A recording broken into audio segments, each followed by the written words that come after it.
এবং ফর্চুনেটলি আমরা যে এখন এই সে ক্রয় মূল্য যদি একটু কিছু কিছু কমছে আর কি, যাই হোক এই দিক দিয়ে আমরা স্বস্তিটা আছে। আর একটা হলো স্পেশালি আমরা চাল আমদানির জন্য আজকে এটা প্রিন্সিপাল এগ্রি করেছি আতপ চালের জন্য, কারণ চালের স্টক আছে কিন্তু আমরা একটু আনসার্টেনটি আছে, আপনারা জানেন তো 500 দেশ থেকে হঠাৎ বলতে চাল দেবে না, তো এটা আমরা অলরেডি অ্যাপ্রুভ করেছি। আর একটা হলো রাস্তা, এই আখাউড়া ব্রাহ্মণের সড়ক অনেকদিন যাবৎ খুব খারাপ, লাইন অফ ক্রেডিটে ছিল, ইন্ডিয়ান সেটা অনেকদিন বন্ধ রেখেছিল, ওটা করবে। এই তিনটেই আমাদের মেইন আজকে। না, চাল আমদানি এখন আইদার আতপ চালটা বেশিরভাগ আইদার মিয়ানমার, থাইল্যান্ড অথবা আরেকটা কি দেশ, ভিয়েতনাম, তিনটা। এটা ইন প্রিন্সিপাল আমরা বলছি আনতে পারবে। এখন এই যে আপনি টেন্ডার করে গতকাল বিবিএস একটা প্রতিবেদন দিয়েছে, ওইটা এটা বেশ ভালো অ্যামাউন্ট, এটা আতপ চাল। পরিমাণটা আমার জেনে নিতে পারবেন পরিমাণটা আছে না, এখন তো ওইটার ওপেন টেন্ডার করবে, তারপর আসবে। এটা স্যার কালকে বিবিএস একটা কারণ প্রতিবেদন আতপ দিয়েছে। চালে কিন্তু আমাদের দেশের ডিমান্ড, এখন আমরা যেহেতু আতপ চাল দরকার, এটা সিলেটের লোকজন কিন্তু আতপ চাল প্রেফার করে। স্যার কালকে বিবিএস একটা প্রতিবেদন দিয়েছে, সেখানে বলেছে যে দেশের 10টি পরিবারের মধ্যে 3টি পরিবারেই পুষ্টিহীনতা এবং খাদ্য নিরাপত্তাহীনতায় ভুগছে। তা এই ব্যাপারে আপনার বক্তব্য কি? না, এই ব্যাপারে আমাদের কিছুটা ম্যালনিউট্রিশন আছে, বিশেষ করে শিশু আর মায়েদের মধ্যে, এটা আমরা জানি। আর বেশিরভাগ ম্যালনিউট্রিশন হবে সাধারণ বেঙ্গলে, আপনার যেন মার্জিনাল ল্যান্ডে, পটুয়াখালী, বরগুনা এইসব জায়গায়। অতএব এটার জন্য আমরা চেষ্টা করছি যথাসম্ভব। তো আমরা যেমন আমাদের ভিজিএফ এবং স্পেশাল যে আপনারা দেখবেন ট্রাকে করে দিচ্ছি তো, এবং কালকে থেকে পরশু থেকে ওদের জেলেদের ইসে বন্ধ হয়ে যাবে, তাই না? তাদের জন্য তো আমরা 20 কেজি করে আমরা চাল দেবো। অতএব আমরা চেষ্টা করছি এই জিনিসগুলো করতে।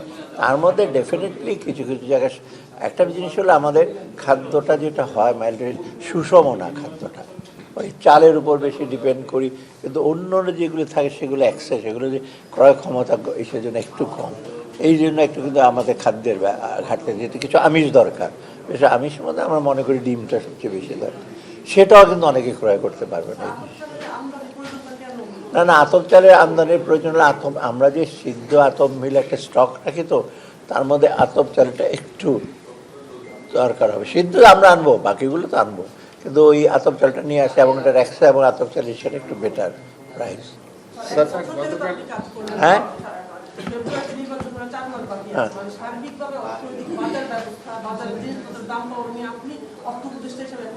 না, বাজার ব্যবস্থা মোটামুটি চালের দাম তো একটু রিসেন্টলি কমেছে, কারণ চালের স্টকটা আছে। ভেজিটেবল এগুলো করছে, এগুলো কিন্তু কিছুটা সিজনের ব্যাপার, শীতের আগে একটু বর্ষার সময় একটু হয়। তবু আমি মনে করি বাজারে যে মনিটরিং এবং বাজার যে ব্যবসায়ীদের যে একটা ইসে আছে, পাইকারি এবং হোলসেল ব্যবসায়ী, কিছুটা ওদের হাত আছে যে বাজার মধ্যে না কমে। এটার ব্যাপারে আমরা সর্বতভাবে একেবারে সাফল্য অর্জন করতে পারি না।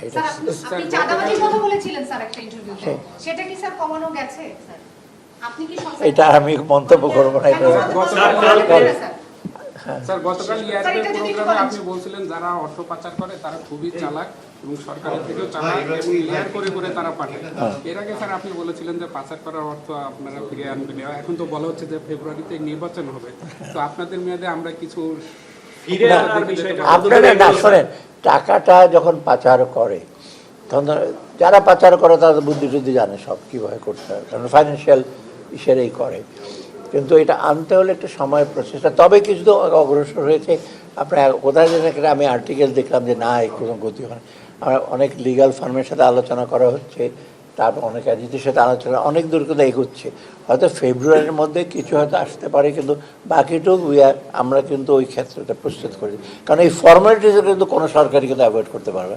মনে করেন বললাম যে টাকা দিয়ে দাও সেন্ট্রাল ব্যাংকে, সুইস ব্যাংকে বলে দিলাম টাকা দিয়ে দাও, দেবে না তো।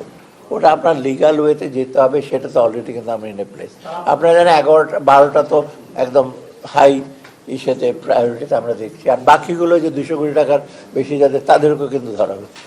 আপনার শুরুতেই ফেব্রুয়ারির ভিতরে স্যার কি পরিমাণ প্রত্যাশা করতেছেন? ফিরিয়ে আনবেন, 1 বছর পার হয়ে গেছে, নতুন কোনো সরকার যদি আসে তারা আপনাদের ধারাবাহিকতা রাখবে কিনা সেটা নিয়ে সন্দেহ আছে। রাখতে তারা বাধ্য, কারণ যে প্রসেসগুলো আমরা চালু করলে এটা ছাড়া তো টাকা ফেরত আনতে পারবে না। তো আপনি ওরা যদি বসে থাকে ফেরত আসবে না, আর যদি আনতে হয় এই প্রসেসগুলো মেনটেন করতে হবে। এটা তো ইন্টারন্যাশনাল প্র্যাকটিস, এটা ছাড়া কীভাবে আনবে? টাকার পরিমাণটা তো আপনাদের কাছে কত টাকা পাঠানো? না, টাকার পরিমাণটা আমি সেটা বাংলাদেশ ব্যাংকের গভর্নরকে জিজ্ঞেস করি। আপনার সময় ধরে এই 4 মাসে কি কিছুটা কতটা নিয়ে আনা সম্ভব সম্ভব? না, এই অঙ্কটা তো আমি বলতে পারবো না এক্স্যাক্টলি। এই সময় কিছু পাচার হয়েছে বলে অভিযোগ পাওয়া যাচ্ছে। আচ্ছা, কিছুদিন পরে দেখি বাংলাদেশ ব্যাংকে এটা একটা কম্প্রিহেনসিভ ইসে দেবে, একটা রিভিউ আমরা করছি যে কী কত আনা যায় কত। অলরেডি কিন্তু আপনারা জানেন অ্যাসেট ফ্রিজ করা হয়েছে বাইরে বেশগুলো কতগুলো দেশকে, কোথাও ওদের টাকা আছে, কোথাও অ্যাকাউন্ট আছে, কোন কোন দেশে ওদের পাসপোর্ট আছে সেটাও কিন্তু তথ্য আছে। এখন বাকিটুকু কাজ করতে যত সময় লাগে আর কি। আপনার কোনো উপদেশটাকে বেশি বরাদ্দ দিচ্ছেন না, যেমন আসিফ মাহমুদের এলাকায় 24 কোটি টাকা বরাদ্দ না না, এই প্রজেক্টগুলো কিন্তু বহু আগের করা, এটা 14 মাসে হয়েছে নাকি প্রজেক্টগুলো।